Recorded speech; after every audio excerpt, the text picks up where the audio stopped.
Namaskar. I'm Gunjan Bidani and today we're going to talk about the third largest land mammal on earth, the magnificent rhinoceros. As a matter of fact, rhinoceros are a keystone species to our biodiversity and they help maintain a healthy balance within the ecosystem. A popular animal, rhinoceros supports the local communities by providing income through ecotourism. While an adult male rhino can weigh up to 3,000 kilos or even more than that, a female can weigh around 1,600 kilos. Given this weight, it might seem to be quite aggressive, but in reality, rhinos actually tend to avoid confrontations. Interestingly, rhinos rely upon an acute sense of smell for information about their surroundings as they have a very poor eyesight. Their feet have 3 toes, which produces an ace of clubs footprint, and of course, the signature horn, with what makes them even more special. So it's interesting to note that rhinos once roamed parts of Eurasia and Africa, and they were even known to early Europeans who often depicted them in cave paintings. In the very beginning of the 20th century, 5 lakh rhinos inhabited Africa and Asia alone. Even in India, at one point of time, rhinoceros used to wander across north and the eastern parts of the country, but they are now confined to a few forest pockets in Assam and West Bengal, whereas some numbers have once again reappeared in Uttar Pradesh as well. The efforts to conserve the rhinos are laudable as the present population trend shows that the population growth is healthy and rising. No wonder the conservation of the rhinoceros is indeed a great success story, especially in India, to discuss about. But before we move ahead, let's just understand the different types of rhinoceros first. So there are 5 species of rhinoceros: black, white, Javan, Sumatran and greater one-horned or Indian rhinos. According to the International Rhino Foundation, it is said that the white rhinoceros of the present age was initially described as wide rhinoceros for its wide mouth. Early English settlers misinterpreted the wide for white. Likewise, black rhinos are not black but grey. The Javan rhino is one of the rarest large mammals on earth and was declared extinct in Vietnam in 2011. However, it is still present in Indonesia on the Java island, which explains the name, of course. The smallest of the living rhinoceros is the Sumatran rhino. It is the only Asian rhino with 2 horns. They are distinctively covered with long hair and are quite close in appearance to the extinct woolly rhinos. As far as the Indian rhinos is concerned, it is primarily present in northern India and Nepal. Indian rhinos have only 1 horn. So all rhinos have one thing in common, their folded skin, which gives the appearance of an armor. Perhaps that's why there's a saying in the English language to have a thick skin like rhino, which literally refers to the thick segmented side or the hide or the skin of a rhino. Though the skin has this armored look, it is still very sensitive. To protect it, rhinos love to roll and wallow in the mud. This keeps away insects and acts as a natural sunscreen for them. Well, it's time to know more about nature's knight in armor, the rhinoceros. Joining me in the studio today is Dr. Bibab Kumar Talukdar, who is the CEO and Secretary General Aranyak. Welcome to the show, Dr. Talukdar. Namaskar. We also have Mr. Amit Sharma, who is the lead in Rhino Conservation Program for WWF India. Welcome to the show. Dr. Talukdar, we'll start with you. What is the contribution of the rhinos to our biodiversity? See, rhinos being a very large animal, they create a lot of small microhabitats, and those microhabitats helps other species, to utilize. So our greater one-horn rhinoceros, they are basically, utilizing the wetland and grassland habitats, and the grasslands are quite thick when the grasslands are taller. So in fact, the rhinos make paths for the other smaller animals to use those paths in order to, get their daily requirements. Talking about this special horn, Amit, help us understand that how is it useful for the rhino itself? Well, coming to the horn, common people think that it's the beauty of the animal. So we see the horn, we love the animal, it's a beauty. But it has its own uses. A lot of us believe it's something bony, but actually it is not so. It's just like our hairs. It's formed of keratin. It's a bundle with a difference in character, what is inside and it's an outer layer and an inner layer. Very simple, superficially fixed to the head of the species. Now, coming to the use, one, I said it adds to the beauty of the species. That is number one. Number two, it also imposes itself as a dominant animal in a biodiversity, shows his dominance, then tries to mark his areas, then he tries to attract the females. We might think that it's a weapon as well. Well, it is one of the weapon which is sometimes used, but its main weapon, surprisingly, are its teeth. It bites more than pulling off the horn weight to chase off somebody. And then it also guides its calves if in case of a female. So a horn has multiple uses, and one of the best is it adds to its appearance, its beauty, and its might. Well, it is sad but also true that rhinos are being killed for their horns. True. What is it so special about the horn that people go on to the extent of poaching an animal? Well, if I go into why rhinos are poached, yes, it's a great demand for its horn. Some people believe that it's a nice artifacts that design different things to keep it in their drawing rooms as an artifact and add beauty to it. Some people, especially of our neighboring countries like China and Vietnam, they also have a superstition that these are forms of medicines, and that is why there is a huge demand. Earlier, it was used in traditional medicines in China, but in the 90s, that was said that it doesn't have a use in Chinese medicines. The experiments and the science work that has gone behind it also says that it has no scientific evidence of being a curative character, because it's just like our hair. But still, within the people, even within the young masses, there are a lot of superstitions going on. Some says it can cure cancer, some says it's an aphrodisiac. There are a lot of wild beliefs, I will say, which is not actually true if I go by the science of it. So as there is a demand, the species are getting hurt due to it, and the demand is really externally driven. It's not in the source countries. Source countries of rhinos, I mean India and mainly Africa. Both the countries are hit by poaching just for this external demand and different uses which doesn't have a scientific base to it. It is just so sorrowful that on the basis of a superstition, an innocent animal is being killed out there. Correct. Well, but there is also the good side to it. So, Dr. Talukdar, please help us understand that what is India exactly doing to conserve this species? So I think the new national strategy will give a new strength where the provinces are already playing a role, making a path for the Indian government now to lead. And we are very happy to see that the Ministry of Environment, Forest and Climate Change Government of India has taken rhino as a national animal. And along with the strategies, now the plan and budget allocations, everything are being thought of. Would you like to add something, Amit? Well, as we already mentioned, it's the states who are leading. Assam is doing great in terms of rhino. Poaching is a big threat, but Assam government is taking the lead to see that the rhinos are secure. When the program started in 2005, there were no rhinos. But today, when we are talking here, there are 40 rhinos out there. So that's the success of the IRV 2020 program. And it's a great partnership that has happened in Assam, where we have a very confident group of people saying we have done that and we'll do a lot for the Indian rhinos. Similarly, in UP, they had a rhino population with the help of Assam. They have set it up. The rhinos were from Assam and Nepal, and now they have set up a second population, and they are planning to do more. They have put in a plan in place, a strategy in place for UP. West Bengal have their own plans in place. They want to do good for the rhinos, and they are doing it.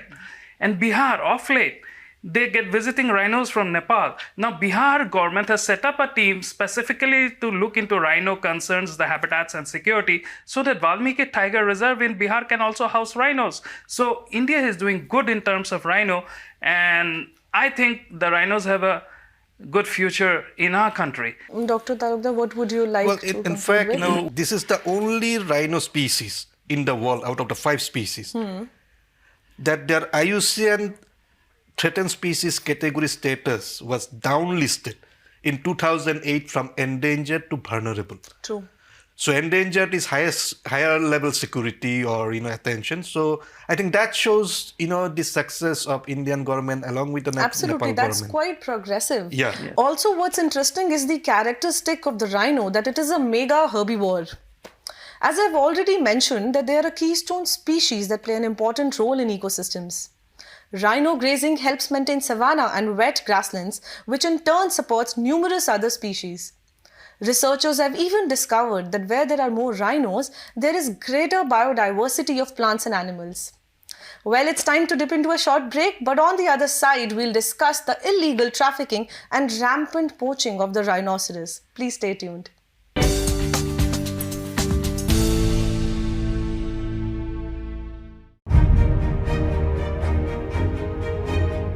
India Science is an internet-based science TV channel initiated by the Department of Science and Technology, Government of India, implemented and managed by Vigyan Prasar.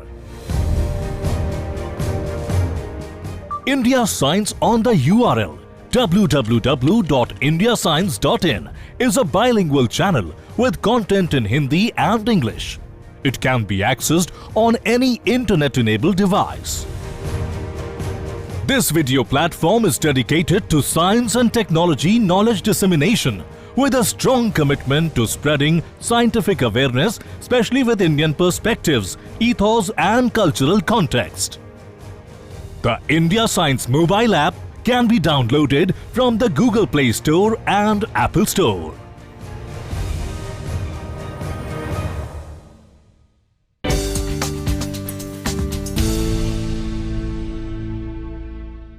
Welcome back. The ranks of the black rhino have drastically dwindled over the past century due to poaching and habitat loss, and conservationists are now trying to save them from extinction.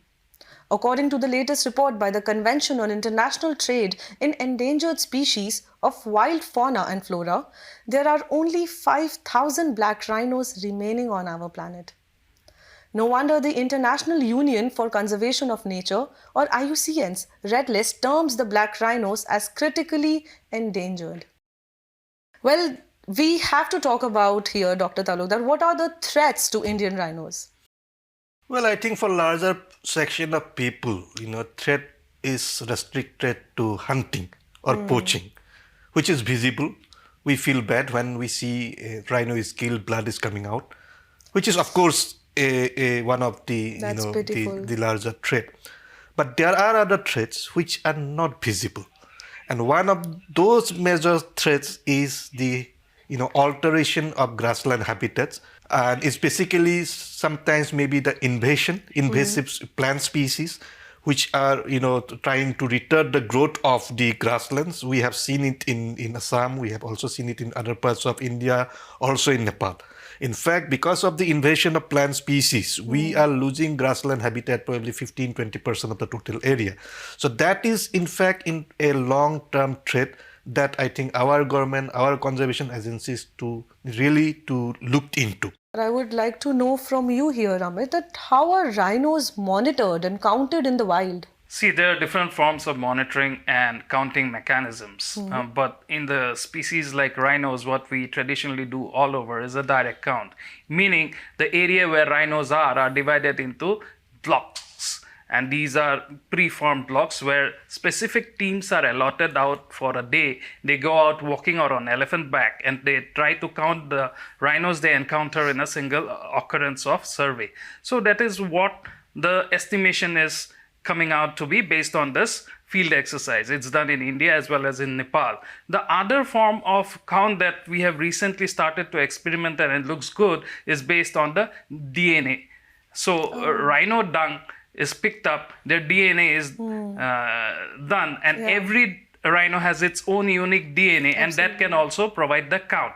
Now coming to monitoring, as I said, if you want to see the ranging of a rhino, we have traditional methods where IUCN have a guideline of unique identification guide of a rhino, and then we locate it, its ranging is found. And we have tools and technologies like radio collar. It's a simple VHF radio collar to a satellite radio collar. We have tried out all those in case of Assam, and we have tested all this. It's a good monitoring mechanism.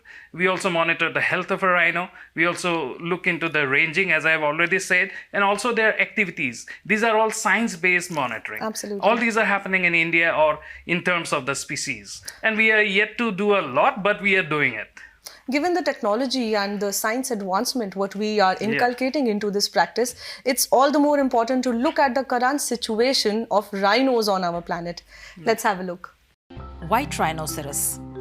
Categorized as near threatened on the IUCN Red List, white rhinos in this world are estimated up to 18,915.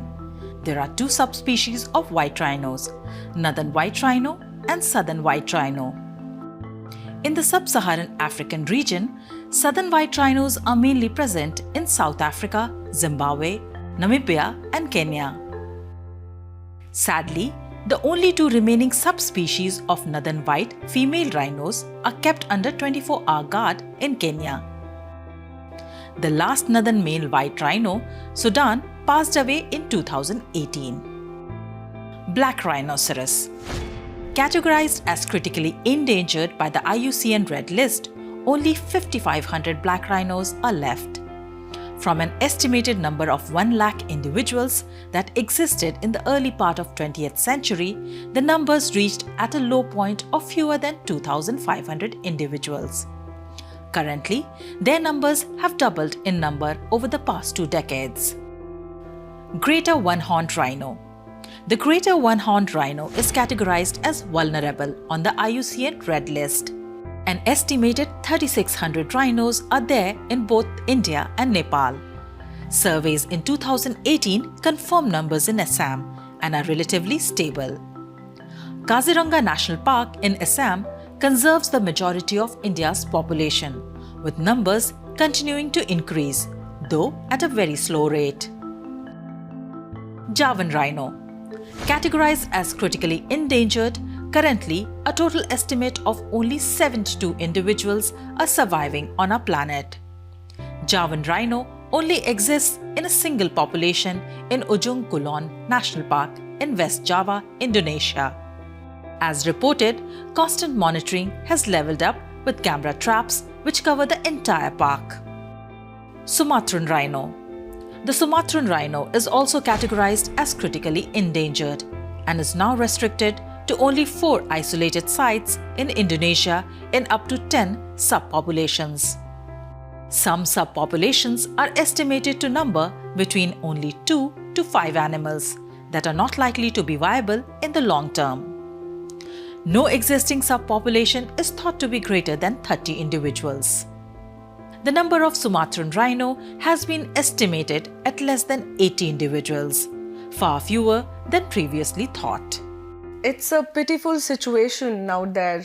Amit, please help us understand that what you were talking about before we queued into the package. So what are the tools and technologies being deployed for the conservation of rhinos? Starting from very basic, we are using binoculars, Okay. we're using digital cameras, all these are aiding, and we are getting sophisticated, as I said some time back, that we also use radio collars to understand their ranging, movement and things like that. In addition to that, we are using GIS, we are using remote sensing.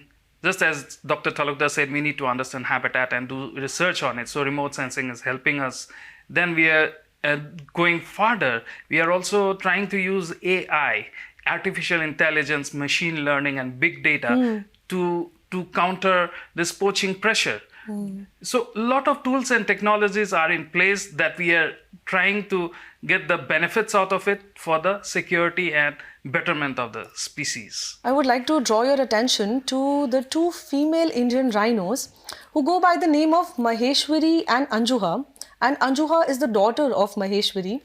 So it's very interesting, we talk about rhinos in general, but it is very interesting to look into their lives per se. So let's take a short breather and let's look at the lives of Maheshwari and Anjuha. On a chilly morning under the gleaming sun, a good day for Maheshwari would start with grazing fresh moist grass. Tough by the looks, Maheshwari is in reality soft and compliant. However, her young daughter Anjuha is a little short-tempered. While grazing is the major part of their day, Maheshwari and Anjuha often scratch their itchy skin with a tree trunk, at times a little too much. Despite walking and wandering endlessly, Maheshwari and Anjuha would always come back and defecate at a designated place only. This is a striking characteristic of entire rhino species. Sadly, this helps the poachers to track rhinos at their confined defecating spots. As a result of poaching, the number of rhinos is struggling to coexist along with humans. But as light drives out darkness, conservation practices are underway to save the noble animal from getting extinct. After all, extinction is a moral sin. Well, it was a unique up-close and personal experiences into the lives of Maheshwari and Anjuha. Dr. Talukdar, what would you like to say about the such simple characteristics of our innocent rhinoceros? Well, it's shows the strong animals they are. They also maintain grassland and wetland ecosystem. They create their own wallowing sites, which are part of their survival strategy that is used by other animals. And being a prehistoric animal, it really shows the how we need to manage the grassland and other associated habitats. Well, talking in the Indian context, the efforts to conserve the greater one-horned rhino have been laudable, as the number has increased from just 200 in 1900 to 3,550 currently. The greater one-horned rhino is listed as vulnerable. Their numbers have increased due to successful conservation efforts. On this happy note, let's take another break. We'll be back. Stay tuned.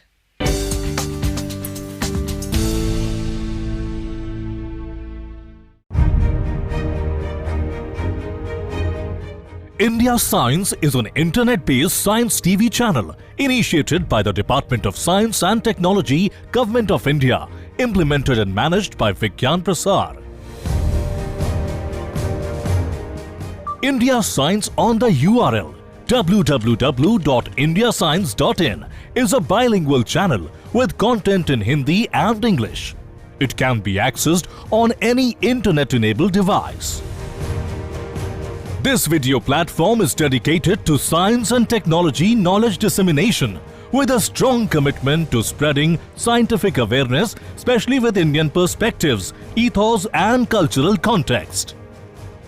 The India Science mobile app can be downloaded from the Google Play Store and Apple Store.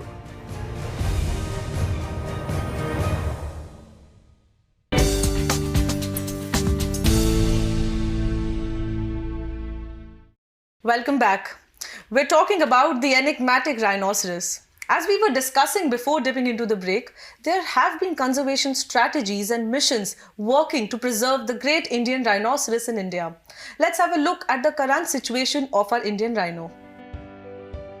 The Indian rhinoceros, commonly known as the Great Indian Rhinoceros or Greater One-Horned Rhinoceros, were originally the natives of the northern part of the Indian subcontinent. But with time, their existence has shrunk down to few protected sites of India and Nepal. Currently, the Kaziranga National Park of Assam hosts 2/3 of the world's great one-horned rhinoceros. As per the 2018 census, 2,645 rhinoceros of this species live in the state of Assam, and Kaziranga is home to 2,413 of them. The northeastern state has therefore become the only stronghold of the Indian rhino. An excellent swimmer and a fast runner with a speed of up to 55 km/h, this species has been a constant victim of poaching and hunting, especially for its horn. The horns hold much worth in North Africa and the Middle East, being valued as a dagger handle. In the early 90s, sport hunting was one of the major causes of the decline in the number of Indian rhinos. The Indian rhino was on the verge of extinction in the late 20th century, with only 200 surviving wild rhinos in few pockets of the country. Time, efforts and proper planning by the government have resulted in increasing the number to around 3,500 in India and Nepal. To save the animal from disappearing, the National Conservation Strategy for the Indian One-Horned Rhinoceros has been initiated. which calls for cooperation between India and Nepal to protect the great one-horned rhino. Also, in 2005, the Indian Rhino Mission 2020 was launched by the Assam government along with the International Rhino Foundation, the Worldwide Fund for Nature, the Bodoland Territorial Council, and the US Fish and Wildlife Service. As we can see, the role of the communities is quite eventful, and especially in the conservation of rhinos. Dr. Talukdar, please help us understand it. How exactly the local communities are contributing to this venture? Well, I think first of all, the pride factor of having rhinos in our country, that is very strong. And that is why whenever, the poaching increases, government is bound to, strengthen the protection. And so overall, the conservation success lies on the cooperations to be received from the communities. So communities are always the backbone for successful conservation initiatives. The community sometimes needs to be oriented. There are schemes also for communities to get engaged for the benefit of, not only for rhino conservation, but for other conservation as well. And for students, especially the upcoming generations, so awareness programs also needs to be carried out, which has been done in many parts of India where rhinos are. And we have seen the, interest among the students because they have to carry it forward. And I think, the greater one-horned rhino is indeed an epitome of conservation movement in Assam, West Bengal, Uttar Pradesh, and for that purpose in India. So we need to carry it forward. There are opportunities, there could be challenges, but I think, the way government is taking rhino conservation, which is complemented by communities and NGOs, I'm sure that, greater one-horned rhinoceros can be secured for years to come. Adding to that, Dr. Talukdar, the current challenges to the population of rhinoceros, it just makes it all the more imperative for us to be aware of the conservation measures and the importance of this species in our ecosystem. Let's just hope concerted efforts by the government, NGOs, wildlife conservationists, and of course the local communities can make a real difference in conserving this rare and regal animal. Thank you, Dr. Talukdar and Amit, for joining us on the show. Thank you. Thank you. We hope you liked our program. You can also share your view on the email addresses provided on your screen, or you can even post on the below mentioned mailing address. This is Gunjan Vedani, and thanks for tuning in. Jai Hind.